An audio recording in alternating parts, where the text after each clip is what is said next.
45 ಸಿನಿಮಾದ ಟೀಸರ್ ರೀಸೆಂಟಾಗಿ ಲಾಂಚ್ ಆಯಿತು. ನಾನೊಂದಷ್ಟು ಸೀನ್ಸ್ ನೋಡಿದ್ದೀನಿ ಆಲ್ರೆಡಿ ಆಫ್ ದಿ ರೆಕಾರ್ಡು. ಅದಕ್ಕೆ ಪೂರಕವಾಗಿ ಇದು ನೋಡಿದಾಗ ಟೆಕ್ನಿಕಲಿ ತುಂಬ ಸೌಂಡಿಂಗ್ ಆಗಿದೆ. ಮತ್ತು ಒನ್ಸ್ ಅಗೇನು ನಿಮ್ಮ ಮತ್ತು ಉಪ್ಪಿ ಸರ್ ಕಾಂಬಿನೇಷನ್ನು, ಅದಕ್ಕೆ ರಾಜ್ ಬಿ ಶೆಟ್ಟಿ ಅವ್ರ ಕೊಲಾಬ್ರೇಷನ್ ಆಗಿರೋದು, ರಮೇಶ್ ರೆಡ್ಡಿ ಅವ್ರ ಪ್ರೊಡಕ್ಷನ್ನು. ದೊಡ್ಡ ಮನೆಯಿಂದ ಸಾಕಷ್ಟು ಜನ ಕಲಾವಿದರು, ತಂತ್ರಜ್ಞರು ಇಂಟ್ರೊಡ್ಯೂಸ್ ಆಗಿದ್ದಾರೆ ಇಂಡಸ್ಟ್ರಿಗೆ. ಒನ್ಸ್ ಅಗೇನ್ ಅರ್ಜುನ್ ಜನ್ಯ ಅವ್ರನ್ನ ಡೈರೆಕ್ಟ್ರ್ ಮಾಡಿದ್ದು ನೀವೇ ಅಂತ ಅವರು ಪ್ರತಿ ವೇದಿಕೆಯಲ್ಲೂ ಹೇಳ್ತಾ ಇರ್ತಾರೆ. ಅವ್ರ ಕ್ಯಾಲಿಬರ್ ಇದೆ. Very nice boy, very nice worker ಅವರು. ಶ್ರದ್ಧೆ ಇದೆ, ಭಕ್ತಿ ಇದೆ, ಭಯ ಇದೆ. ಅದು ನಿಜವಾಗ್ಲೂ ಕಾಪಾಡುತ್ತೆ ಅವ್ರು. ನಾನು ಅವತ್ತು ಅದನ್ನೇ ಹೇಳಿದೆ, ನಾನು ಸುಮ್ಮನೆ ಏನು ಹೊಗಳಿ ಏನು ಮಾಡಿ ಏನು ಬಟ್ ಆ ಹೊಗಳಿಕೆಗೆ ಅರ್ಹರ ಇದ್ದಾರೆ ಅವರು. He will be one of the finance director, ನಮ್ಮ ಇಂಡಿಯಾಲೇ one of the finance director ಆಗ್ತಾರೆ. ಆ ಒಂದು ಶಕ್ತಿ ಇದೆ ಅವ್ರ ಹತ್ರ. ಅಂದರೆ ನಾಲೆಡ್ಜ್ ಇದೆ, ಅವರು ಏನು ಮಾಡಬೇಕು, ಆ ಪ್ಯಾಷನ್ ಇದೆ ವರ್ಕ್ಗೆ. ಇಲ್ಲ ಫಸ್ಟ್ ಪಿಕ್ಚರ್ ಯಾವ ಪ್ರೊಡ್ಯೂಸರ್ ಬಂದು ಒಪ್ಕೋತಾರೆ ಮಾಡಿ ಮಾಡಿ ಮಾಡಿ ಅಂತ. ರಮೇಶ್ ರೆಡ್ಡಿ ಅವ್ರನ್ನ ಅಷ್ಟು ಈಸಿಯಾಗಿ ಒಪ್ಪಿಸ್ಬೋದಾ? ಇಲ್ಲ. ಬಟ್ ಅವರು ಅಷ್ಟು ಅಂದರೆ ಆತನಲ್ಲಿರೋ ಒಂದು ಇನ್ನಸೆನ್ಸು ಅಲ್ವಾ, ಒಂದು ಭಕ್ತಿ, ಕೆಲಸದ ಭಕ್ತಿ ಇದೆಯಲ್ಲ, ಅದು ನೋಡಿ ಅವರೆಲ್ಲ ಮೆಚ್ಚಿದ್ರೆ ಹೊರತು ನಾನು ಕೆಲ ದುಡಿದ್ರೆ ನೀವು ಆಕೆ ಮಾಡಿಬಿಡಿ, ಶಿವಣ್ಣ ಇದ್ದಾರೆ ಮಾಡಿಬಿಡಿ. ನೋ, ಶಿವಣ್ಣ, ಉಪೇಂದ್ರ, ರಾಜ್ ಬಿ ಶೆಟ್ಟಿ ಇದ್ರೂ ಡೈರೆಕ್ಟರ್ ಮೇಲೆ ಒಂದು ಸ್ಪೆಷಲ್ ರೆಸ್ಪೆಕ್ಟ್ ಇವಾಗ ಬೇಕದು. ಹೌದು, ಈ is very very good and very honest boy actually. ಯಾವಾಗ ಡೇಟ್ ಕೇಳಿದ್ರೆ ನಾನು ಇಲ್ಲ ಅಂತ ಹೇಳೋಕ್ಕೆ ಆಗಲ್ಲ. ಅವಕ್ಕೆ ಮುಖ ಅಷ್ಟು ಮುದ್ದಾಗ ಬಂದು ಕೇಳ್ತಾರೆ ಅವರು. ಅಷ್ಟು ಚೆನ್ನಾಗಿ ಮಾಡ್ತಾರೆ. ಆಮೇಲೆ ನಮ್ಮ ಫಸ್ಟಿಂದ ನಮ್ಮ ಕತೆ ಗೊತ್ತಿತ್ತು. ಎಲ್ಲರಿಗಿಂತ ಮುಂಚೆ ನಂಗೆ ಟಾಪ್ ಟು ಬಾಟಮ್ ಕತೆ ಗೊತ್ತಾಗಿದೆ ನನಗೆ. ಫಸ್ಟ್ ನನಗೆ ಹೇಳಿ DKDಯಿಂದ ಸ್ಟಾರ್ಟ್ ಆಯ್ತು ಜರ್ನಿ. ಅಲ್ಲಿಂದ ಅವ್ರ ಕತೆ ಹೇಳಿ ಹೇಳಿ ಹೇಳಿ ಭಾಳ ಖುಷಿಯಾಗಿ ಸುಮ್ಮನೆ 2 ಸೀನ್ ಮಾಡಿ ತೋರಿಸ್ತಿರು. ಪ್ರೊಡ್ಯೂಸರ್ ಫಿಕ್ಸ್ ಮಾಡಿ ಇಡೀ ಸಿನಿಮಾ ತೋರಿಸ್ಬಿಟ್ರು. ಲಾಟ್ ಆಫ್ ಅವ್ರ ಜರ್ನಿ ಫುಲ್ಲಾಗಿ. ಆಮೇಲೆ ಫಸ್ಟೇ ಪ್ರಿಪೇರ್ ಆಗಿದೆ ಆತ, ಎಲ್ಲೂ ಡಿಲೇ ಆಗಿಲ್ಲಮ್ಮ. ಅವ್ರಿಗೆ ಡಿಲೇ ಆಗ್ತದೆ ಓನ್ಲಿ ಬಿಕಾಸ್ ಆಫ್ CG. ಯಾಕಂದರೆ ಅವರು ಆಪ್ಟ್ ಮಾಡಿರೋ ವರ್ಕ್ಸ್ ಆ ಥರ ಇದೆ. ಅದಕ್ಕೆ ಕೆನಡಾಗೆ ಹೋಗಿ ಕೆನಡಾದಲ್ಲಿ ಫಸ್ಟ್ ಟೈಮ್ ಇಂಡಿಯನ್ ಸಿನಿಮಾ ಮಾಡ್ತಿದ್ರು. ಮಿಚ್ಚದ music everything was ready. Not even a single pin point. Rerecording ಎಲ್ಲ ರೆಡಿ ಆಗ್ಬಿಟ್ಟಿದೆ. ಫಿಲ್ಮ್ ಡಬ್ಬಿಂಗ್ ಗಿಬ್ಬಿಂಗ್ everything is ready, all languages. ಇಲ್ಲ, ಟೆಕ್ನಿಕಲಿ ತುಂಬ ಚೆನ್ನಾಗಿದೆ ಅಣ್ಣ. ಮತ್ತೊಂದು ವಿಚಾರ, ಟೀಸರ್ ಒಂದು ಡೈಲಾಗ್ ಬರುತ್ತೆ, ತುಂಬ ಚೆನ್ನಾಗಿದೆ ಅದು. ಹೋಮ್ ಸಿನಿಮಾದ ಡೈರೆಕ್ಟರ್ ನಾನೇ ಅಂತಂದರೆ ಅದರ ಹೀರೋ ನಾನೇ ಅಂತ ನೀವಂತೀರಲ್ಲ. ಉಪ್ಪಿ ಅವ್ರದ್ದು ನಿಮ್ಮದು ಒಂದು ಸಣ್ಣ ಡೈಲಾಗು. ಸ್ಮಾಲ್ ಥಿಂಗ್ಸ್ ತುಂಬ ಚೆನ್ನಾಗಿದೆ ಆ್ಯಕ್ಚುಲಾಗಿ. ಅದು ಯಾಕಂದರೆ ಹೋಮ್ ರೆಫರೆನ್ಸ್ ಯಾಕೆ ತಗೊಂಡಿದೆ ಅಂದರೆ, ಆ ಸಿನಿಮಾ ಯಾವ ರೀತಿ ಶೇಡಲ್ಲಿ ಬರುತ್ತೆ, ಇವರಿಬ್ಬರು ಶೇಡ್ ಏನು, ಬಟ್ ಬರೀ ಅದೇನು ಕ್ಲಾಪ್ಸ್ ತಗೊಳ್ಳೋಕ್ಕೋಸ್ಕರ ಅಲ್ಲ. There is a love between that character. ಅದು ಬಂದ್ಬಿಟ್ಟು ಅಲ್ಲಿ ನೋಡಬೇಕು, ಅಲ್ಲಿ ನೋಡಿದಾಗ ಗೊತ್ತಾಗುತ್ತೆ ನಿಮಗೆ. ರಾಜ್ ಬಿ ಶೆಟ್ಟಿ ಅವರಿಗೆ ಒಂದು ರೀಸೆಂಟಾಗಿ ಬಿರುದು ಕೂಡ ಕೊಟ್ಟಿದ್ದಾರೆ, ಸೋಲ್ ಸ್ಟಾರ್ ಅಂತ. ಈಸ್ ಎ ವೆರಿ ಪಾಪ ತುಂಬಾ ಒಳ್ಳೆ ವ್ಯಕ್ತಿತ್ವ. ಭಾಳ ಮಾಡ್ಬೇಕಾದ್ರೆ ಅಬ್ಸರ್ವ್ ಮಾಡ್ತಾರೆ. ನಾವು ಏನು ಹಂಗೆ ನೋಡ್ತೀವಿ, ಇಲ್ಲ ಸರ್ ನಾವಲ್ಲ ಅವಾಗಿಂದ ನಿಮ್ಮನ್ನ ನೋಡ್ಕೊಂಡು ಬಂದವರು, ನೀವು ಹಿಂಗೆಲ್ಲ ಹಿಂಗೆಲ್ಲ ಕೇಳಿದ್ದು, ಇವಾಗ ನೀವು ಇಷ್ಟು ಇದಾಗಿರೋದು ನೋಡ್ಬಿಟ್ಟು ನಮಗೆ ಭಾಳ ಖುಷಿ ಆಗ್ತಿದೆ ಸರ್. ಏನಾರ ಇದ್ರೆ ಹೇಳಿ ಸರ್. ನಾಳೆ ಏನು ಹೇಳೋದು, ನೀವೇ ಅಷ್ಟು ಚೆನ್ನಾಗಿ ಮಾಡ್ತಿದ್ದಾರೆ. ಸುಮ್ಮನೆ ಬಂದು ನಾನು ಮೂಗು ಕೊಟ್ಟು ತೋರ್ಸೋಕ್ಕಾತ ರಾಜ್ ಬಿ ಶೆಟ್ಟಿ ಅವರೇ, ನೀವು ಅದ್ಭುತವಾದ, ನೀವು ಡೈರೆಕ್ಟ್ರ್ ಇದ್ದೀರಾ, ಅವರೆಲ್ಲ ಒಂದು ಡೈರೆಕ್ಟ್ರ್ ಇದ್ದಾರೆ, writer. And wonderful to be with this peoples. Upendra director ಇದ್ದಾರೆ. I worked with him, this boy. ನಾನು ಅದುವೇ ರಾಜ್ ಬಿ ಶೆಟ್ಟಿ ಒಂದು ಫಿಲ್ಮ್ ಮಾಡಿ, ರಾಜ್ ಬಿ ಶೆಟ್ಟಿ ಮಾಡಬೇಕು ನಿಮ್ಮ ಡೈರೆಕ್ಷನಲ್ಲಿ. ಯಾಕಂದರೆ ವೆರಿ ಕ್ಲೆವರ್. ಆ ಥರ ಒಂದು ಬೆಳವಣಿಗೆ ಇತ್ತು ಅಲ್ಲಿ. ಸತ್ಯಾಗಿರೋ ಕ್ಯಾಮ್ರಾ ವರ್ಕ್ ಇರ್ಬೋದು. Over all it was very good. ಏನೂ ನಮಗೆ ತೊಂದರೆನೇ ಆಗಲಿಲ್ಲ. ಆಮೇಲೆ ರಮೇಶ್ ರೆಡ್ಡಿ ಅವರು ಏನು ಜಾಲಿಯಾಗಿ ಬಂದು ಮಾತಾಡ್ತಾರೆ, ನಗ್ನಗ್ತಾ ಮಾತಾಡ್ತಾರೆ, ಬಂದು ಮಾತಾಡ್ಬಿಟ್ಟು ಹೋಗ್ತಾ ಇರ್ತಾರೆ. ಪಾಪ ಇದೆಲ್ಲ ಗೊತ್ತಂದ್ರೆ ಅವ್ರಿಗೂ ಆ ಪೇಯ್ನ್ ನೋಡಬೇಕಲ್ಲ. ಯಾರಿಗೂ ಮಾಡ್ಸೋಕ್ಕೆ ಇಷ್ಟ ಇಲ್ಲ. ಬಂದಮೇಲೆ ಮಾಡೋಣ ಅಂದರೆ ಇಲ್ಲ, ಮಾಡಿಬಿಟ್ಟೇ ಹೋಗ್ಬೇಕು. ಸೂಪರ್ ಅಣ್ಣ. ಇನ್ನು ಸಾಕಷ್ಟು ಸಿನಿಮಾಗಳು ಲೈನಪ್ ಆಗಿದ್ದಾವೆ. ಅವುಗಳ ಬಗ್ಗೆ ಹೇಳೋದಾದರೆ ಶಿವಗಣ ಸಿನಿಮಾ ಅದು ಸ್ವಲ್ಪ ಲೇಟ್ ಆಗುತ್ತೆ. ಇದು ಇವಾಗ ತಕ್ಷಣ 131 ಇದೆ. ಆ್ಯಂಡ್ A4 ಆನಂದು ಸ್ಕ್ರಿಪ್ಟಿಂಗ್ ನಡೀತಾ ಇದೆ ಅನ್ಸುತ್ತೆ. ಅದು ಪೂಜೆ ಮಾಡಿಬಿಟ್ಟು I think will start. Because ಒಂದು 2-3 ಕಮಿಟ್ಮೆಂಟ್ ಇದೆ, ಅದು ಮುಗಿಸ್ಮೇಲೆ ಮಾಡ್ತೀವಿ. ಪರ್ಮಿಷನ್ ಕೊಟ್ಟಿದ್ದಾರೆ ಮೇಡಮ್, ಅದಕ್ಕೆ ಧೈರ್ಯವಾಗಿ ಹೇಳ್ತಾ ಇದ್ದೀನಿ. ಪ್ರೊಡ್ಯೂಸರ್ ಇಲ್ಲ ಅಂದರೆ ಆಮೇಲೆ ನಮಗೆ ಹೋಮ್ ಪ್ರೊಡಕ್ಷನ್ ನಡೀಲೇಬೇಕು. ಇವಾಗ ಧೀರೇನ್ ಪಿಕ್ಚರ್ ಮಾಡ್ತಾ ಇದ್ದೀವಿ. ಗೀತಾ ಪಿಕ್ಚರ್ಸಲ್ಲಿ ಧೀರೇನ್ ಸಿನಿಮಾ ಅವ್ರದ್ದು ಸೊ ಅದೊಂದಿದೆ. And a for Anand simultaneous I think mostly ಒಂದು 2-3 ಪ್ರಾಜೆಕ್ಟ್ ಇದೆ. ಒಂದು ಪವನ್ ಒಡಿಯಾರ್ದೊಂದು, ಇನ್ನೊಬ್ರದ್ದು ಯಾರೋ ಚೆನ್ನೈ ಅವ್ರದ್ದೊಂದು. ಆ 2 ಪ್ರಾಜೆಕ್ಟ್ ಜೊತೆಲಿ ಆಫ್ಟರ್ವರ್ಡ್ ವಿಲ್ ಸ್ಟಾರ್ಟ್ ಅಲ್ವಾ. ಜೈಲರ್ ಬಗ್ಗೆನೂ ರೀಸೆಂಟಾಗಿ ಶೂಟಿಂಗ್ ಶುರುವಾಯಿತು ಅಂತ ಕೇಳ್ಪಟ್ವಿ. ಅವರು ಕ್ಯಾರೆಕ್ಟರ್ಸ್ನ ಮತ್ತೆ ಅನೌನ್ಸ್ ಮಾಡಿದಾಗ ನಿಮ್ಮದು ಅನೌನ್ಸ್ ಮಾಡಿದ್ರು, ನರಸಿಂಹ ಕ್ಯಾರೆಕ್ಟರ್ಗೆ ಏನು. ಅದೇ ನೆಲ್ಸನ್ ಬರ್ತೀನಿ ಅಂತ ಹೇಳಿದ್ದಾರೆ. ಓಕೆ, ಬಂದಮೇಲೆ I think it so jailer 2 ಅಲ್ಲೂ ನಾವು ಶಿವಣ್ಣ ಅವ್ರನ್ನ ನೋಡ್ತೀವಿ ಹಾಗಾದರೆ. ಅಫ್ಕೋರ್ಸ್ ಇರಲೇಬೇಕು ಅದು. ವೆರಿ ನೈಸ್, ಅದು ಭಾಗ್ಯ.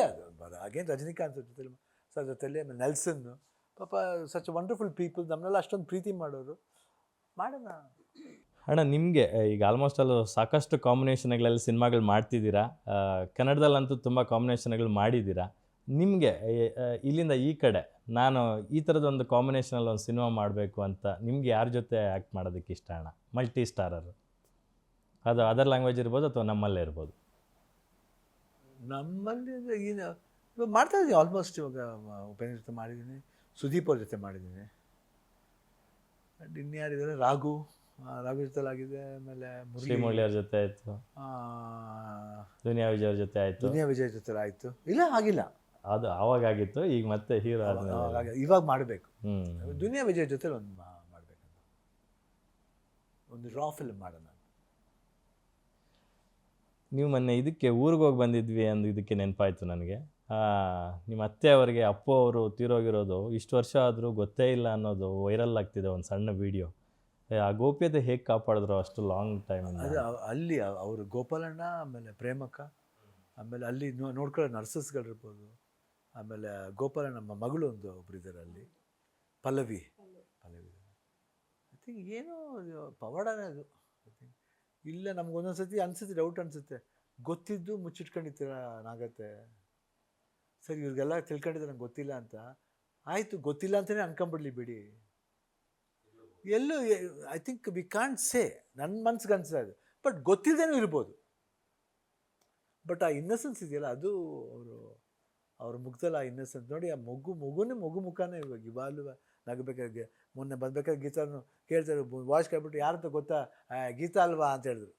ಠಕ್ಕನ್ ಸ್ಪಾಂಟೇನಿಯಸ್ ಆಗಿ, ಕಣ್ಣು ಕಾಣಲ್ಲ ಕಣಮ್ಮ ಇವಾಗ, ಹೆಂಗೆ ಮತ್ತೆ ಕಂಡು ಹಿಡಿದ್ರಿ, ವಾಯ್ಸ್ ಗೊತ್ತಾಗ್ಬಿಡುತ್ತೆ.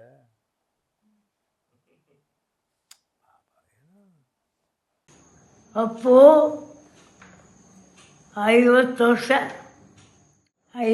ವರ್ಷ ಅಪ್ಪಪ್ಪ, ಚೆನ್ನಾಗಿದೆಯಾ ಮಗನೇ? ಹಾಂ, ನೀನು ಮಗು ಅಂದ್ಕೊಂಡಿದ್ದೀನಿ ನಾನು. ಭೂಮಿಗೆ ಬಂದ ಭಗವಂತ. ಆಗ ಫಾರಿನರ್ಸ್ ಎಲ್ಲ ಬಂದು ತುಂಬ್ಕೊಂಬಿಟ್ರು. ಆ ಫೋಟೋಗಳು ತಗೊಂಡ್ರು, ಕಾಲು ನಮಸ್ಕಾರ ಮಾಡಿಕೊಂಡ್ರು.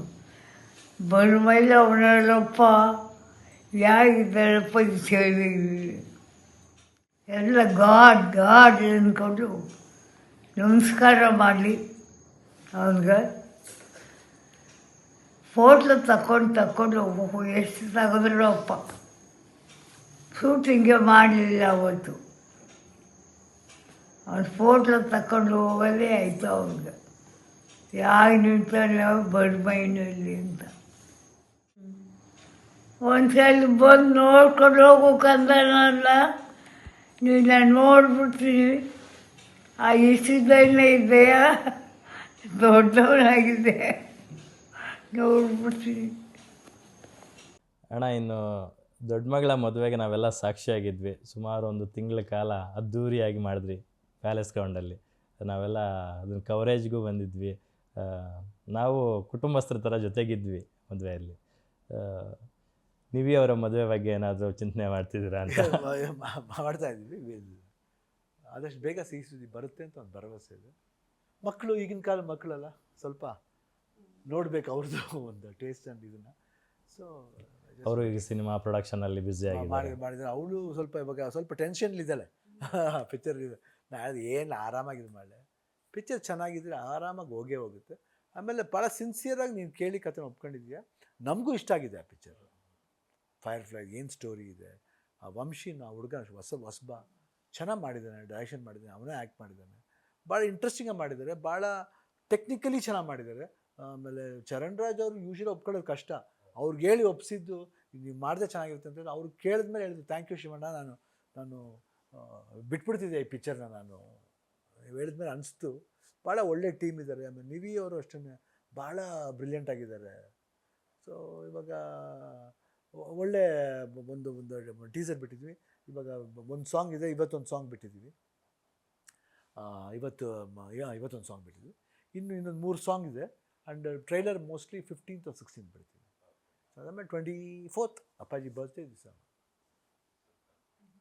ಥ್ಯಾಂಕ್ ಯು ಸೋ ಮಚ್ ಅಣ್ಣ. ಸಾಕಷ್ಟು ವಿಚಾರಗಳನ್ನ ಚರ್ಚೆ ಮಾಡ್ತೀವಿ ನಾವೆಲ್ಲ, ಒಂಥರ ಇಂಟ್ರ್ಯೂ ಥರ ಇಲ್ದಿರ ಏನೋ ಸುಮ್ಮನೆ ಕೂತ್ಕೊಂಡು ಮಾತಾಡ್ದಂಗಿತ್ತು. ಅಕ್ಕ ಥ್ಯಾಂಕ್ ಯು ಸೋ ಮಚ್. ಪಾಪ ನೀವು ನಮಗೋಸ್ಕರ ಸ್ಟ್ರೈನ್ ತಗೊಂಡು ಇಂಟರ್ವ್ಯೂ ಕೂತಿದ್ದಕ್ಕೆ. ಶ್ರೀರಾಮನವಮಿ ನಿಮ್ಮ ಫ್ಯಾನ್ಸ್ಗೆ, ಕನ್ನಡ ಜನತೆಗೆ ನಮ್ಮ ಗ್ಯಾರಂಟಿ ನ್ಯೂಸ್ ಥ್ರೂ ಏನು ಹೇಳ್ತೀರ? ಗ್ಯಾರಂಟಿ ನ್ಯೂಸ್ ಎಲ್ಲ ವೀಕ್ಷಕರಿಗೂ ಐ ಥಿಂಕ್ ನೋಡಿ ಶ್ರೀರಾಮ್ ದಿವಸ ಬರ್ತಾ ಇದ್ದು ಇಂಟರ್ವ್ಯೂ ನೋಡಿ,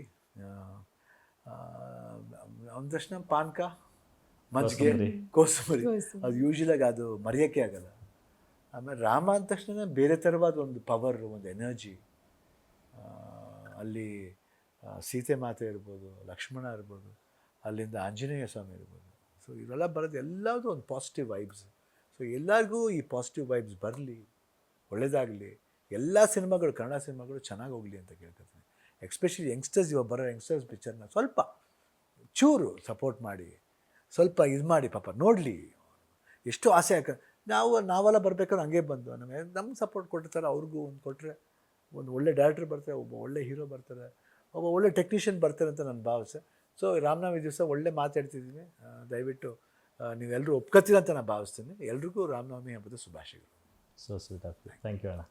ಅಕ್ಕ, ಕನ್ನಡ ಜನತೆಗೆ ಏನು ಹೇಳ್ತೀರಕ್ಕ?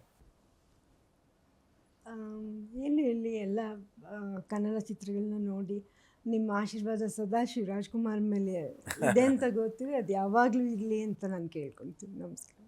ಥ್ಯಾಂಕ್ ಯು ಅಕ್ಕ, ಥ್ಯಾಂಕ್ ಯು. ನಿಮಗೂ ಇಡೀ ಕುಟುಂಬಕ್ಕೆ ಶ್ರೀರಾಮನವಮಿಯ ಹಾರ್ದಿಕ ಶುಭಾಶಯಗಳು. ಆ ರಾಮ ಯಾವಾಗಲೂ ಜಾಸ್ತಿ ಕಾಪಾಡಲಿ, ಆಂಜನೇಯನ ಥರ ಎಲ್ಲ ಕಷ್ಟಗಳನ್ನು ಮೆಟ್ಟಿ ನಿಲ್ಲುವಂಥ ಶಕ್ತಿ ಆ ದೇವರು ನಿಮ್ಗೆ ಕರುಣಿಸ್ಲಿ ಅಂತ ನಾನು ಈ ಮೂಲಕ ಕೇಳ್ಕೊತೀನಿ. Thank you Shivanna, thank you ಗೀತಕ್ಕ, thank you so much. Yes ವೀಕ್ಷಕರೇ, ನೋಡಿದ್ರಲ್ಲ ಇಷ್ಟೊತ್ತು ಶಿವಣ್ಣ ಮತ್ತು ಗೀತಾ ಶಿವರಾಜ್ಕುಮಾರ್ ಅವರು ಇಬ್ಬರೂ ಕೂಡ ನಮ್ಮ ಗ್ಯಾರಂಟಿ ನ್ಯೂಸ್ನ ಈ ವಿಶೇಷ ಸಂದರ್ಶನದಲ್ಲಿ ಸಾಕಷ್ಟು ವಿಚಾರಗಳನ್ನು ಶೇರ್ ಮಾಡಿಕೊಂಡ್ರು. ತುಂಬ ಭಾವನಾತ್ಮಕವಾಗಿತ್ತು ಈ ಸಂದರ್ಶನ. ನನಗೆ ಪ್ರತಿ ಸರಿ ಸಿನಿಮಾ ಬಗ್ಗೆ ಮಾತಾಡ್ತಾ ಇದ್ವಿ, ಆದರೆ ಈ ಬಾರಿ ಅವರ ನೋವು ನಲಿವುಗಳ ಬಗ್ಗೆ ಮಾತಾಡಿದ್ವಿ. ನನಗೂ ಕೂಡ ಖುಷಿ ಕೊಟ್ಟಿದೆ, ನಿಮಗೂ ಕೂಡ ಈ ಸಂದರ್ಶನ ಇಷ್ಟ ಆಗಿದೆ ಅಂತ ಭಾವಿಸ್ತೀನಿ. ಥ್ಯಾಂಕ್ ಯು ಸೋ ಮಚ್ ಇಷ್ಟೊತ್ತು ಈ ಸಂದರ್ಶನವನ್ನು ನೋಡಿದ್ದಕ್ಕೋಸ್ಕರ. ನೋಡ್ತಾ ಇರಿ ಗ್ಯಾರಂಟಿ ನ್ಯೂಸ್, ಸುದ್ದಿ ಖಚಿತ, ನ್ಯಾಯ ನಿಶ್ಚಿತ.